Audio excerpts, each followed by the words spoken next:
ang mangyayari sa akin? Inspector? Oh my God! Inspector! Nilaso mo si Ma'am Georgia gamit yung eye drops gaya na ginawa mo kay Zach! Hindi! Hindi ako nalason! Inspector, you made me testify against my friends. Kahit na hindi niyo naman pala alam kung anong totoong reason kung bakit namatay si Zach. You ruined my relationship with them. Nagkita kayo ni Liv? At flex niya sa akin, nakasama na nila si Dad. Are you serious? Akala ko nasa kondo lang yung dad mo. Oh, come on, Mom. You know the real reason kung bakit ka hiniwalayan ni Dad. Obviously, dahil kay Tita Leona. So they can be together. Ang kapal na mukha mo! Teka lang. Bakit ba galit na galit ka? Eh, di ba ikaw naman itong una ng aliwa? At isa pa, minahal mo naman yung bayro na yun, di ba? Hindi mo na ako masisindak ngayon, Marga. Do whatever you want. Ikaso mo na kung anong gusto mo ikaso sa akin. Dahil hindi na ako babalik sa'yo. Get out of my way! Hindi pala si Amelie yung hinahanap ko. Hindi siya yung girlfriend ng kuya ko.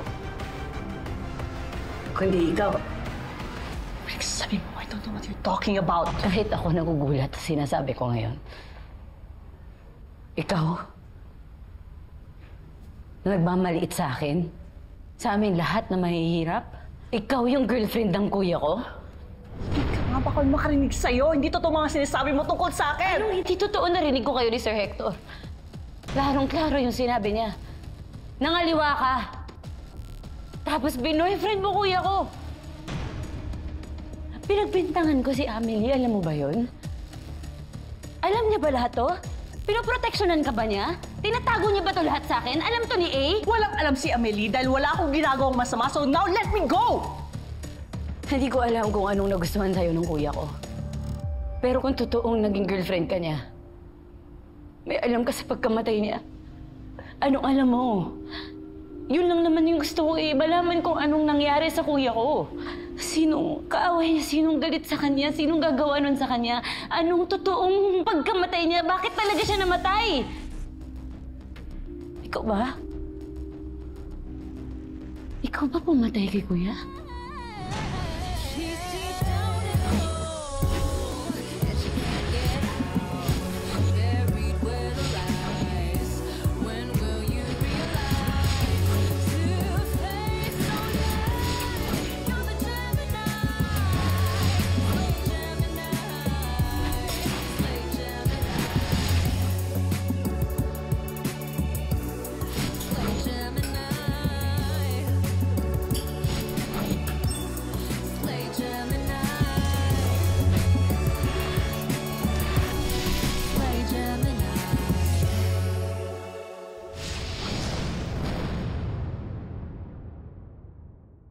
Pinatay mo kuya ko?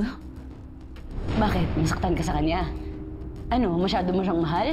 How dare you accuse me? At hindi lang ng pangangaliwa, ha? Pati pagpatay? Repeat this to other people at kakasuhan kita ng slander for spreading lies about me! Anong lies? Sabihin mo na lang yung alam mo! Ano ba alam mo tungkol sa kuya ko? Paano siya namatay, please? Sabihin mo na lang yung totoo, Marga! Sabihin mo na lang, please! Ano alam mo sa kapatid ko? Ano alam mo? Sabihin mo na lang! Maawa ka naman! Please! Sagutin mo na lang ako! Sabihin mo na kung anong gusto mong sabihin because I can't stay long. I know you're so mad at me, okay? But I just wanted to tell you what I discovered. Kung bakit tayo pinapunta sa presinto the other day, ini-entrap nila tayo. Hinuhuli nila tayo with those eye drops na nasa table. Eye drops.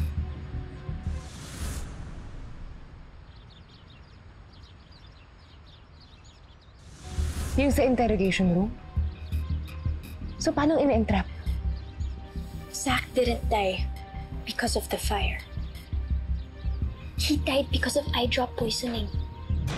That means we can be acquitted sa case. Kasi hindi naman natin siya nilason. So why are you telling me this now, Yana? You think this will all make up for your betrayal? Huh?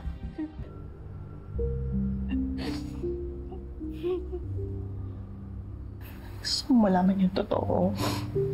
Gusto mo malaman? Naging trainer ko si Byron dito. Minahal ko yung kuya mo.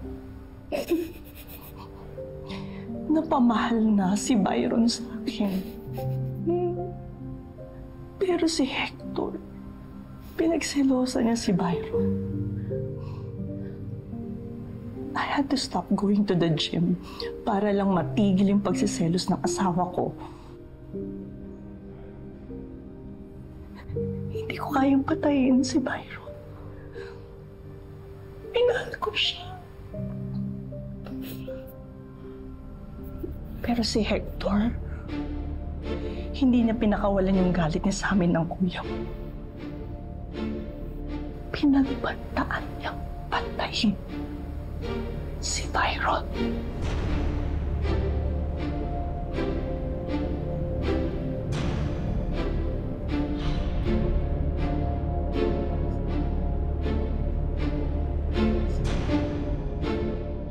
I guess I should have started with an apology. Look, I am sorry. Okay. Naipit na ako. Minanipulate na nila ako. Dad was at stake. I'm sorry. I'm sorry. Please forgive me. Hindi na mauulit, I promise. Talagang hindi na. Because I'll never give you another chance. This conversation is over.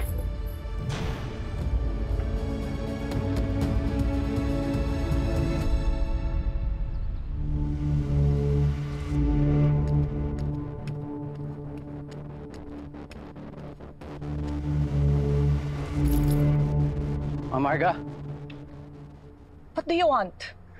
may tatanong lang ho sana ako sa inyo. Naging kaibigan din ako ni Byron. Iniisip ko lang kung sa tingin nyo may kinalaman si Sir Hector sa pagkamatay niya. Bakit akong tinatanong mo? Wala akong alam sa sinasabi mo. Alam ko yung tungkol sa inyong dalawa, Ma'am Marga. Sinamahan ko pa nga siya dati sa inyo. Ano ginagawa niyo rito? Paano niyo nalaman itong bahay namin? Nahatid ko po dito si Marga. Anong tawag mo sa asawa ko? Nagkarelasyon po kami ng asawa niya. Sir, matagal ko na po siyang hiniwalayan. Ngayon, kaya po ako nandito. Hihingi po ako ng tulong kasi ayaw po akong tantanan ng asawa niyo. Sir. Ayop ka! Ha? Pinuntahan namin si Sir Hector. Umamin si Byron tungkol sa inyong dalawa. Suntukan sila. Harap-harapan sinabi ng asawa niyo na papatayin niya si Byron. You witness all of that. Oo. Inaway ako ni Hector after that. Soon after, namatay si Byron. Suspicious na yung pagkamatay niya. Jigger, kailangan mo sabihin sa mga pulis yung nakita mo. Bukod sa nakita mong pag-aaway nila Byron Alvarez at Hector Baltasar, may iba ka pa bang nakitang kaduda-duda? Sige na, huwag kang matakot. Sabihin mo lahat ng alam mo. Siguro mahigit 1 linggo pagkatapos nilang mag-away, nakita ko si Sir Hector sa locker room ng gym. May inaayos siya ng mga injection, saka mga gamot na nakabote. Parang steroids eh. Pero hindi ko alam kung anong ginawa niya ron.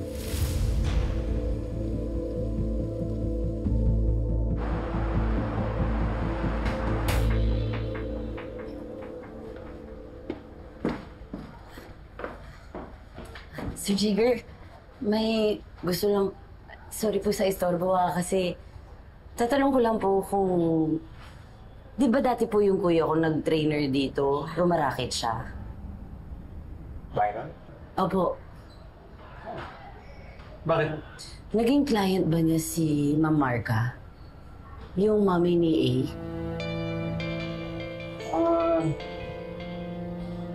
Di ako sure eh. Oh, sige po.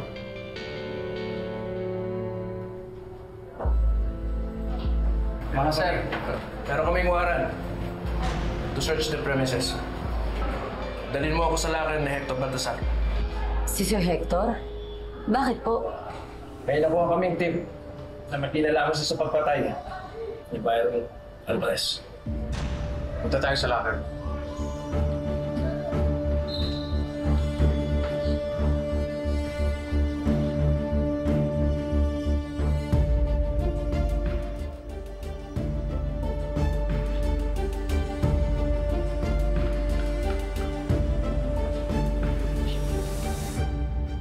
Kahapon pa kita pinapunta rito, ah. May sasabihin ako dapat sa'yo. Sorry na, ma'am. Nilagay kasi ako ni Chief dun sa isa pang kaso. Nagkukulang daw sila ng tao, tapos tungkol naman yun sa, pedophilia. Galingan mo dun, ah. Siguraduhin mong makukulong yung mga hayop na yon. At wag kang papalpak tulad ng ginawa mo sa kaso ko. Yes, ma'am. Ma'am, sorry na talaga. Nadala lang ako ng emosyon ko nung time na yun. Akala ko kasi talaga lalasunin ka ni Yana eh. Hindi naman ulit. Tumahimik ka na. Ano po ba yung sasabihin ninyo? Sinabi ni Yana sa akin na galing kay Liv ang eye drops nilang 4. And I have a new theory about Zach's murderer.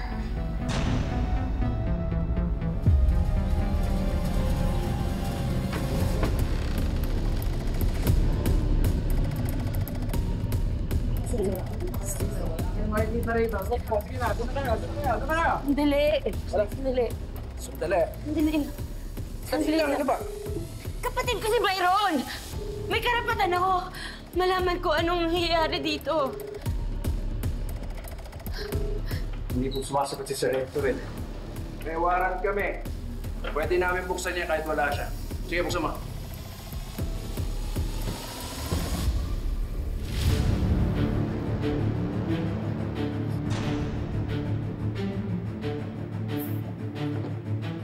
Steroids ba yan? Steroid overdose ang kinamatay ng kapatid mo, hindi ba? Maring hindi niya ginawa yun. Maring may foul play ang nangyari.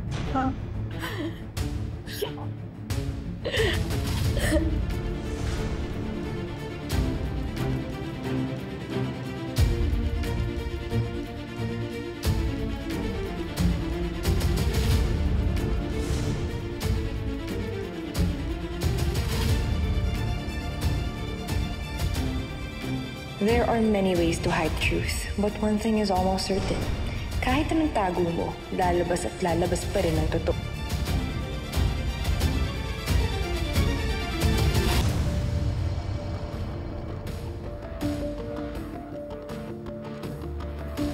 Si Hector yan? Sa kanya to.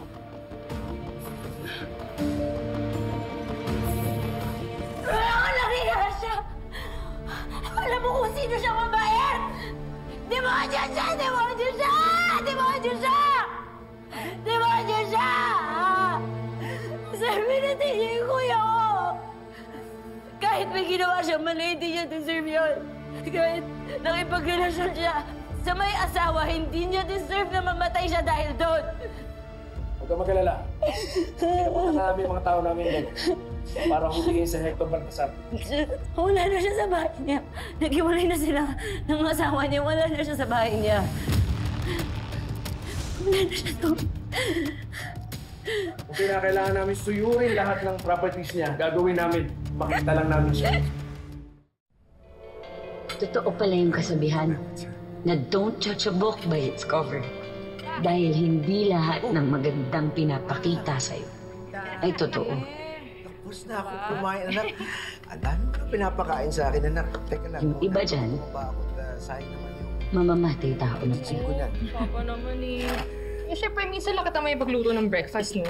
Kabubusugin talaga kita. Wala ako. Bakit siya lang? Ganun talaga, ma. Salamat. Nag-gym si Papa eh. Hey. Teka lang muna, ah. May naiwan lang ako saglit. May kukunin na ako. Sige, Papa. Thank you. Excuse.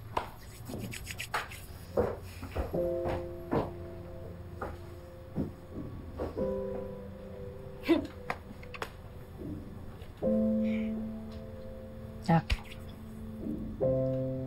siguro wag tayo masyadong nasasanay na nandito ang papa mo. Ma naman.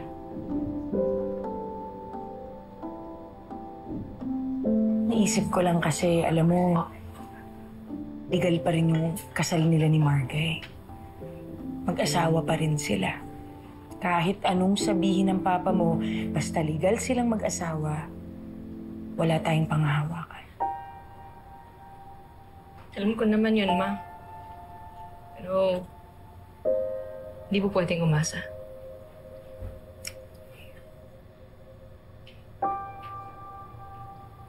Alam ko hindi na ako bata. Pero, syempre gusto ko rin ng buong pamilya. Yung araw-araw na nandito si Papa kasi ito siya umuwi. Ayaw lang kita masaktan, anak. Ito naman, alam mo, sumusuko ka agad.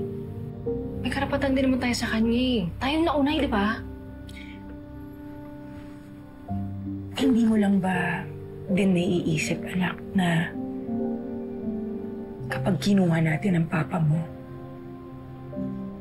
merong isa pang pamilya na mawawasak? Paano yung kapatid mo?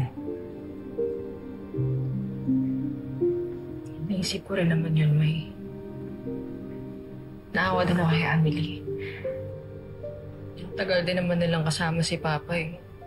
Pero di na naman sila naging happy. Sa ngayon, meron silang pinagdadaanan as a family eh. Pero kung hindi natin kukunin ang papa mo sa kanila, malaki pa yung chance na maging maayos sila, hindi ba na?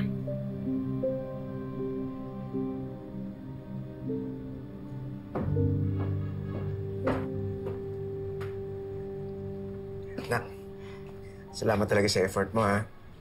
Yes, Pa. Salamat sa pagluluto. Kainin mo. Ikaw naman, no? Niluto ng anak mo, hindi mo kinain naman. Sige, mamaya. Uubusin ko yan, anak. Thank you.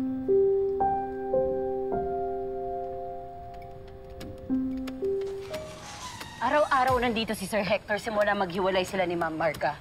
Sigurado ko nandyan yan sa loob. Warren. Tara, kuya. Hulihin yung pumatay sa akin.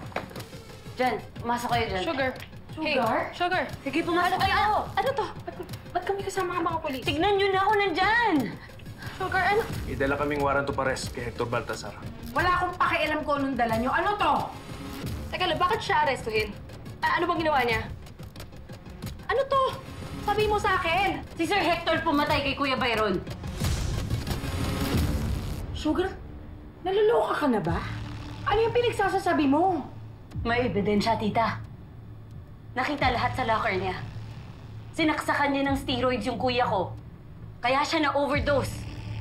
Kaya wag niyo na siyang itago, please lang. Ilabas niyo na siya. Alam kong nandyan siya.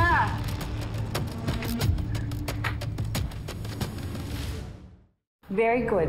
Napadala ko na yung pera sa bank account mo, so huwag mo kalimutan yung pinag-usapan natin, ha? Ma?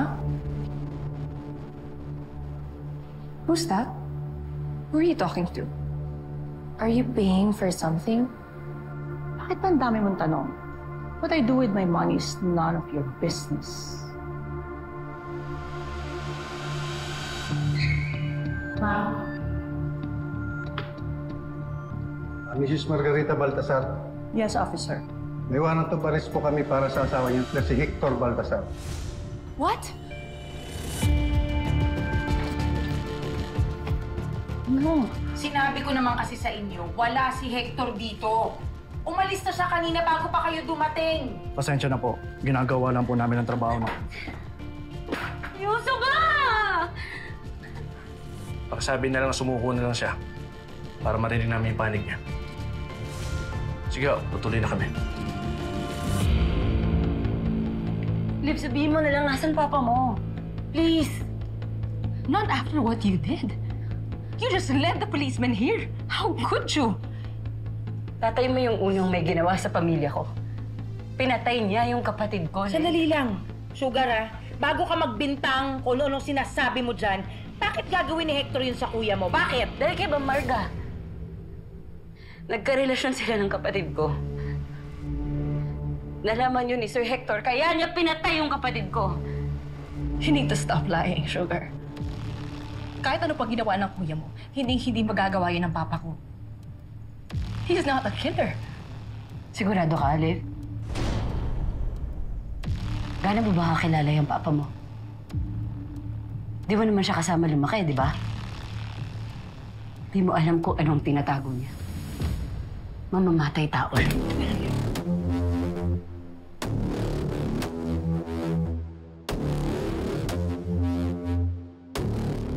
Anak, bakit bigla kang umuwi? Nahanap ko na kung sinong pumatay kay Kuya. This is just what we need para magalit si Sugar kay Liv. Teka lang, anong eye drops yung sinasabi niya? Zach didn't die because he was burned. He was poisoned using eye drops. Dahil may nagse-set up sa inyong tatlo. What are you talking about, Inspector? Sino? The only one in the squad na hindi implicated sa murder ni Zach